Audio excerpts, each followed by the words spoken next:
Hello, अस्सलाम वालेकुम।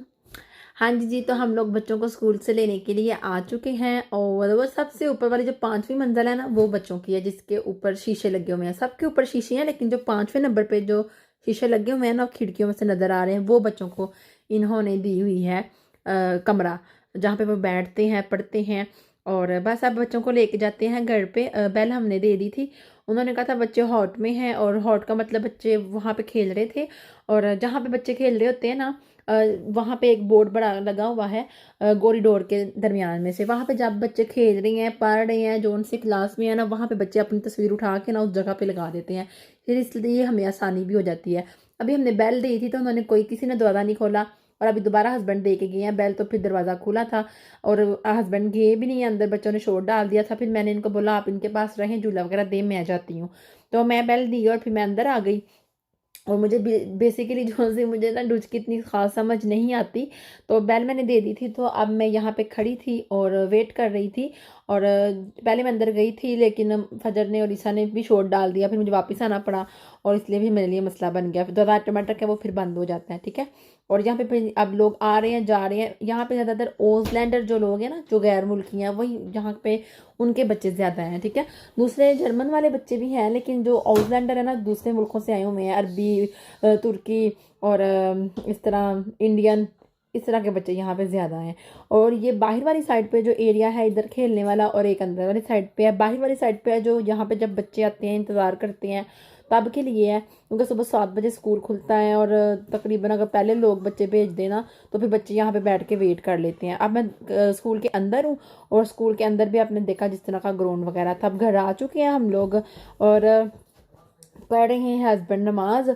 और ईसा जोन साहब कभी गिरता है, कभी उठता है, सही तरह भी चल नहीं पा रहा ना, इस वजह से। ये नेक्स्ट डे की बात है। बच्चों को मैंने मैंगो दे दिया था, आड़ू दे दिया था, और साथ में एक ब्रोड दे दी थी। दोनों के टिफ़िन जोन से है ना, वो मैंने रेडी कर दिए हैं। हस्बैंड के नमाज़ पढ़ते पढ़ते तकरीबन हम 6 बजे उठते हैं, और तकरीबन 7 बजे तक मैं पूरे बच्चे रेडी कर देती हूँ। 7 बजे से लेके 7:30 बजे तक हमने बच्चों को स्कूल अंदर देना होता है हर हाल में, ठीक है।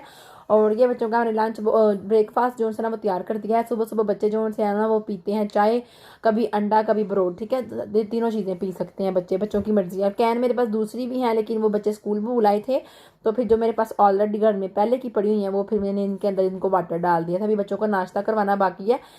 सुबह बच्चे नाश्ता करके कभी कभी चाय पी जाते हैं, साथ में ब्रोड खा लेते हैं, कभी कभी अंडे भी खा लेते हैं।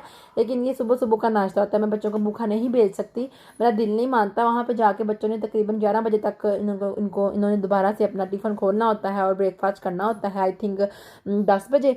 तो उसके बाद इनको जब लंच मिलता है, वो जोन सा लंच होता है, वो तकरीबन 12:30 बजे इनका लंच जोन सा ना वो ओपन हो जाता है। और ईसा को मैं कह रही थी सो जाए सो जाए, लेकिन ये साथ ही उठ पड़ा है। और जाहिर बात है, रात को तकरीबन 8 बजे 9 बजे मैं बच्चों को सुला देती हूँ, जिस वजह से फिर ना ये सुबह टाइम से ही उठ जाते हैं। और यहाँ पे फजर की लगी हुई है मोजे, मोजे नहीं लगी हुई, बस मैंने इसको ब्रोड दी थी कि मुझे तंग ना करे, मैंने इसको चॉकलेट लगा के दी थी। जाओ फजर, खोल दो मम्मा दादी, इसको खोल दो मेरा बेटा, जो कह रही है ना, दो इसको। तो यहाँ पे इसने ना बागा वगैरह आड़ लिया है, जो इसका काम है, जो मैं चाहती हूँ कि हरगिज़ हरगिज़ ना हो पाए, बच्चों को शोर ना कर पाएँ। और बस यहाँ पे चाय और अंडे मैंने छील लिए थे। अंडे कभी कभी इतना तंग करते हैं ना, बहुत अजीब तरीके से छीले जाते हैं, सारे अंडे ज़ाया हो जाते हैं ना। और बाद दफ़ा ऐसे ऊपर से छिलका उतरता है जैसे फूल की जैसे ना, बड़े मज़े का छिलका कभी कभी उतरता है। और कभी कभी इतना तंग करते हैं ये अंडे, मुझे गुस्सा बड़ा आता है जब अंडे के छिलके साथ साथ अंडा भी लेके उतरते हैं। तो इस तरह बस ये दोनों मस्तियाँ कर रहे थे, इनको झिड़के पड़ी हैं, और फिर अपनी अपनी जगह पे दोबारा आए हैं। और बच्चों को हमने स्कूल छोड़ दिया था, और अब जो है ना हम लोग वापस आ गए थे। और हस्बैंड का मूड हो रहा था गाड़ी साफ़ करने का, और वो कह रहे थे गाड़ी मैंने आज घर पर ही साफ़ करनी है, मैंने बाहर नहीं करनी। काफ़ी सर्दी थी, ज़्यादा बाहर खड़ा नहीं हुआ जा रहा था। मैं कह रही थी हस्बैंड को कि अब घर मुझे छोड़ रहे हैं, आप यहाँ पे गाड़ी साफ़ कर रहे थे, अब मैं दोबारा घर वापस गाड़ी साफ़ करने के लिए जरीमा नहीं आ सकता। तो ऐसा करती हैं, फिर इधर ही धो लेती हैं। तो गाड़ी अंदर से साफ़ करनी थी, तो अंदर की जब गाड़ी घर में साफ़ करनी होती है ना, तो ये सारे ब्रश वगैरह मैंने ही मारने होती हैं, सिर्फ फेंक के। बेसिकली ये गाड़ी के मैट हैं, जिससे गाड़ी जो सी ना कम गंदी होती है, गाड़ी के अंदर क्लीन होता है। तो फिर वो ये जो मैट होते हैं ना, ये वाटर प्रूफ हैं, तो ये इनके नीचे पानी नहीं जाएगा, ठीक है। इसलिए फिर उन्होंने ना, हस्बैंड ने लहदा से इनको बीच में डाला हुआ है।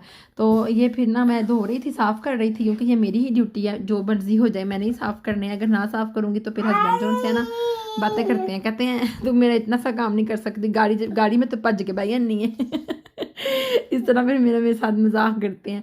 तो फिर इसलिए मैंने जो है ना, मैंने कहा 1 मिनट का काम होता है, फटाफट से कर लेती हूँ, क्योंकि बाकी मैंने काम भी अभी करने थे। तो फिर मैंने इसको फटाफट से ख़त्म करके तो इससे जान छुड़ानी है, ताकि ये सूख जाए। गाड़ी को फिनिश करने से पहले पहले ये सूखने चाहिए, ताकि ये गाड़ी में दोबारा से डाले जा सके।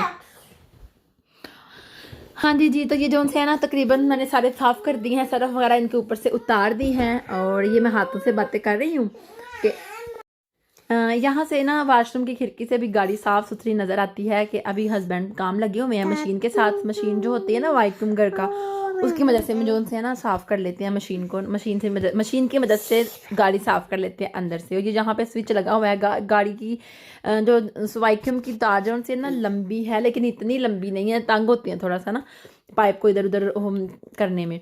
तो बस फजर जो सी सोई हुई थी अच्छी भली, तो ये उठ पड़ी है, अब तंग कर रही है इधर आके। वैसे इतना तंग नहीं करती, लेकिन सोई हुई थी, उठी हुई थी और चिड़चिड़ी हुई थी ना, हाथ लगाने से भी दुख रही थी। तो ये सीटें वगैरह बाहर रख दी हुई हैं। मौसम जो से ना काफ़ी ठंडा है, और कभी गर्म हो जाता है, कभी ठंडा हो जाता है। बस मैं अब किचन में फटाफट जाके कुछ खाने पकाने का इंतज़ाम करती हूँ। पता नहीं क्यों आज मेरा दिल कर रहा था, हस्बैंड को मैंने बोला मैं आपको मैगी ना खिलाऊँ, कहते हैं खिला दो। मैंने कहा फिर कितनी प्लेटें खाएंगे, कहते हैं खा लूँगा कुछ 4-5 प्लेट है। मैंने कहा नहीं, फिर अगर खानी है तो फिर एक ही प्लेट मिलनी है, क्योंकि इतनी ज़्यादा नहीं कैपेसिटी नहीं है मेरे में कि मैं आपको ना 4-4 प्लेटें बना के दूँ। ये रजने वाला काम नहीं है, ये खाने का चस्का लगाने वाला काम है। तो मैंने सोचा आज बच्चे काम पे गए हैं, स्कूल गए हुए हैं, तो फटाफट से हम दोनों ना, कभी कभी बड़ों का भी दिल करता है ना चस्का लगाने को, तो इसलिए हम दोनों ने बैठ के आराम से हम लोगों ने ये मैगी खाए। अंडा मैं बीच में मिक्स कर देती हूँ, आटा भी था, कड़ी भी बनी हुई थी, आप देख सकते हैं। और साथ में बस फिर मैं साग भी पड़ा हुआ था, फिर भी मैंने कहा कि चले ना आज ना मैगी खाते हैं दोपहर के टाइम। हस्बैंड को काम से जब छुट्टी हो ना, तो मैं चाहती हूँ कि कुछ ऐसा खाया जाए जिससे पेट नहीं भरना, सिर्फ चस्का लगाना हो। चलो बाहर में आती हूँ फिर फजर। तो यहाँ पे मैगी जोन से वो मेरे रेडी हो चुके थे। बीच में मैंने ना कैरेट जोन से ना वो काट के डाली थी, साथ में अंडा भी डाला था। हस्बैंड को तो बहुत अच्छा लगा था, लेकिन मैंने कहा मैं यार अंडा क्यों, बीच में मैंने कैरेट क्यों डाल दी। हाँ, तो अगर आप भी बनाइएगा ना, तो कभी भी बीच में ये जो कैरेट होती है ना, कैरेट मत डालिएगा, बहुत ना अजीब टेस्ट हो जाता है। मुझे ऐसा लगता है, वैसे हस्बैंड को अच्छा ही लगा था। हाँ जी। और यहाँ पे जी फजर की फिदा की तबीयत बहुत ज़्यादा ख़राब हो चुकी है। वही वो जो इसने केक खाया था ना, वो उसकी क्रीम ज़्यादा थी। और वैसे भी इसको ना वो वाला केक कभी भी सूट नहीं किया, हमेशा इसको खांसी लगा के जाता है। घर में किसी ने खाया नहीं था, तो वो फिर इसको ना ये हो गई थी, गिल्टी जोन सी थी, वो बड़ी हो गई थी इसकी। तो बस फिर अब ये बेचारी बड़ी ज़्यादा पेन में है, बड़ी दर्द हो रही है इसको। तकरीबन आज तीसरा दिन है, तो अभी तकरीबन 1-2 दिन तक ये चली जाएगी गिल्टी।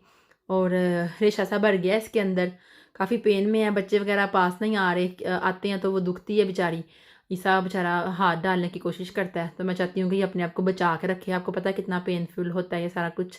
चलें जी, आपसे मिलती हूँ नेक्स्ट वीडियो में। टेक केयर, अल्लाह हाफ़िज़।